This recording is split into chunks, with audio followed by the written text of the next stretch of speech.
पता अंदाजा पहले तकरीबन दीवारें डूब गई थी। डूब गई थी, हाँ। तो अब क्या मालूम हो रहा है? अभी तो कुछ अच्छी खबर है, अभी तो पानी रिटर्न जा रहा है सारा।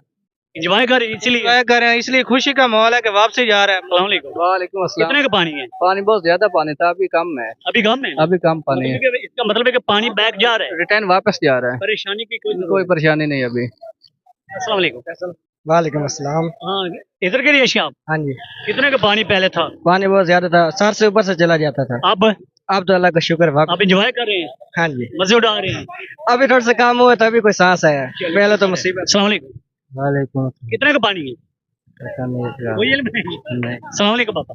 वालेकुम सलाम। पहले कितना पानी है? पहले 7 फुट 7 फुट जी हाँ। ते हुण की मालूम होया? हूँ इसलिए है 40 से 5 फुट मतलब है कि पानी घटिया जा रहा है, वापस जा रही है। जी हाँ, वापस जा और तो थोड़ा मुबारक हो में। जी हाँ, खतौनी मुबारक हो मेरे बुढ़े खले यहाँ। अस्सलाम वालेकुम। वालेकुम सलाम। ਤੁਸੀਂ ਇੱਥੋਂ ਦੇ ਰਹਿਸ਼ जी इतने जाए ਸੁਣਾਓ ਕਿਤਨੇ का पानी पहले है, हुण कितने? पानी तो पहले बहुत बड़ा बहाव है, 7-8 फुट तक है दीवार तक।